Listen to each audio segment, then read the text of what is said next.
ಒಂದು ಮನೆ ಮುಂದೆ ತಂದೆ ತಾಯಿ ವಯಸ್ಸಾದವರು ಕುಂತಿದ್ರು. ಸ್ವಲ್ಪ ನೀರು ಕೊಡ್ರಮ್ಮ ಕುಡಿಯಕ್ಕಂತ ಕೇಳಿದೆ.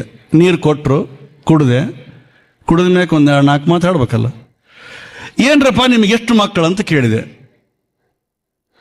3 ಗಂಡು ಮಕ್ಕಳಾರ ಅಂದ್ರೆ ಅವರು. ಸರಿ ಕೇಳ್ರಿ, 3 ಗಂಡು ಮಕ್ಕಳಾರ ಅಂದ್ರು. 2ನೇ ಪ್ರಶ್ನೆ ಏನು ಮಾಡ್ತಾರ್ರಿ ಅಂತ ಕೇಳಿದೆ. ಏನಿಲ್ಲ ಸರ್, ಒಬ್ಬವ ಅಮೇರಿಕದಾಗಿರ್ತಾನೆ, ಡಾಕ್ಟರ್ ಅದನ. ಇನ್ನೊಬ್ಬ ಮಗ ಇಂಜಿನಿಯರ್ ಇದ್ದಾನೆ, ಬೆಂಗಳೂರಿನಲ್ಲಿ ಕೆಲಸ ಮಾಡ್ತಾನ. ಸುಮ್ಮನೆ ಆಗ್ಬಿಟ್ಟ. ಮತ್ತೆ 3ನೇ ಮಗ ಏನು ಮಾಡ್ತಾನ್ರಿ ಅಂತ ಕೇಳಿದೆ. ಏನು ಮಾಡೋದು ಬಿಡ್ರಿ ಅಳಿಗೆ ಸರ್, ಆ 3ನೇ ಮಗನಿಗೆ ವಿದ್ಯೆ ತೆಲಿಗೆ ಹತ್ತಿಲ್ಲ, ಅದು ಶಾಣೆ ಆಗಲಿಲ್ಲ ಕೂಡಿ. ನಮ್ಮ ಮನೆ ಪಕ್ಕದಲ್ಲಿ ಒಂದು ಕಿರಾಣಿ ಅಂಗಡಿ ಇಟ್ಕೊಂಡು ಕುಂತಾನಂತ ತುಂಬಾ ಬೇಜಾರಿನಿಂದ ಹೇಳಿದ. ಕಿರಾಣಿ ಅಂಗಡಿ ಬಗಲಾಗಿ ಹೆಣ್ತಿ ಕುಂತಿದ್ದಲ್ಲ.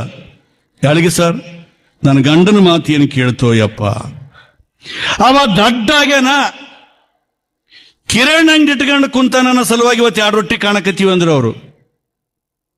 ಯಾಕೆ ನಾನು ಈ ಮಾತು ಹೇಳಕತ್ತೀನಿ ಅಂದ್ರೆ, ನಿಮ್ಮ ಮಕ್ಕಳು ಇಂಜಿನಿಯರು, ಡಾಕ್ಟ್ರು, ಮಾಸ್ಟರು, ಲಾಯರು ಆಗಬಾರ್ದು ಅನ್ನೋದು ನನ್ನ ಮಾತಿನ ಅರ್ಥ ಅಲ್ಲ.